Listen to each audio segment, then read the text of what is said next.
Welcome back to my channel, guys. It's time for another The Elusive Samurai chapter review. This is going to be on chapter 11. We're like 4 chapters away to being current, which is pretty amazing. I'll try to push hard. I won't be current with the Sunday's release, but hopefully next Sunday we actually will be current on The Elusive Samurai on the same day I'll be reviewing it. So, anyways, this is chapter 11.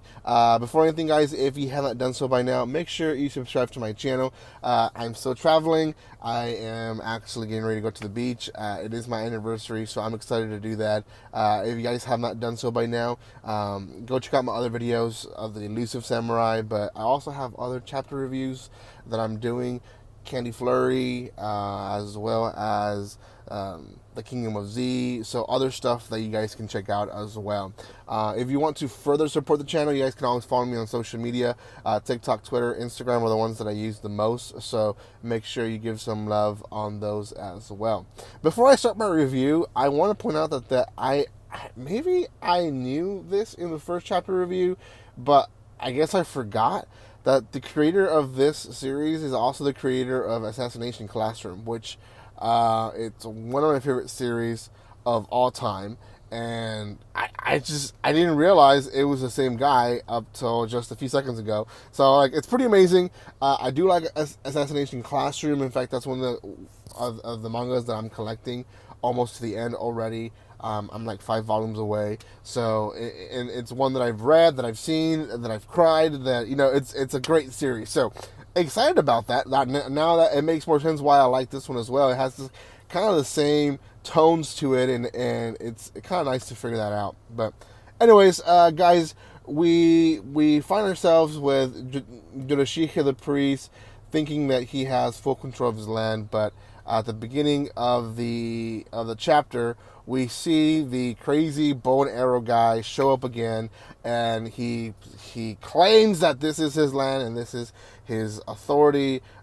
His authority shouldn't be mocked at. And essentially, what happens is that he has some type of decree from the guy on top, the true enemy, that he has control of all this land, and he gives them 10 days to essentially, from my understanding, to get everyone out of the city. Like, he's basically saying, this is my land, so you guys get out. Like, I don't want to rule you guys. I just want to have the land. So they have 10 days. What ends up happening is he leaves, and everyone starts freaking out and going to Yorishige. Now, Yorishige doesn't really look into the future, which is one of the weird things in this chapter, because usually when there's like a threat to his authority or his being, she typically tries to look into the future and see what is the best next move for him, but that doesn't really happen. He just kind of says, we're worried about tomorrow. For today, let's just see what happens. So he kicks everyone out except Tokiyoki, which again, we know that he is actually the true heir to the kingdom. And he talks to him in secret and basically tells him, hey, there is this thief that I know about in my region that I think you should ask him to be in your team, right? He's probably not going to say yes to me because I'm used to be, the leader of this land. Now I'm not, but I'm still an important figure, I guess.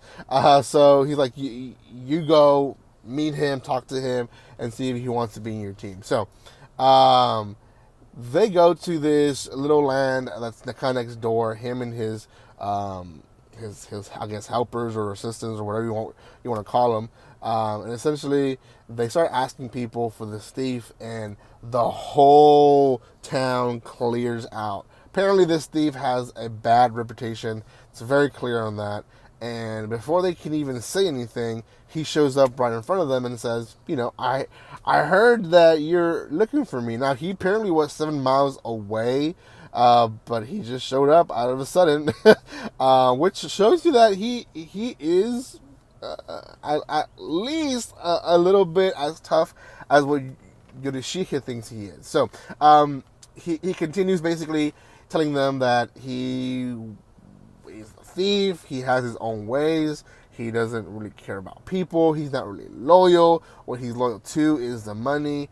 He kind of gives a little bit of his background story, how he was being trained, but then they thought that he stole stuff, and basically they treated him like a thief, and they kicked him out, and he was always taught that he shouldn't trust anyone but himself. So he tells Tokiyoki, hey, if I want to be in your team, you're going to have to give me so and so much money. Now, according to the translations that the manga has, I think it was about 8 or 7 million yen that he's asking for, like, each job that he asks him for, which is a lot of money in today's terms, but in those terms back then, a lot more. So everyone's freaking out except Tokiyoki. Tokiyoki at the end of the chapter ends up hugging him, and he's like, oh wow, I didn't realize you just wanted money. Like, money is, I can do that. Like, I thought you wanted land. Like,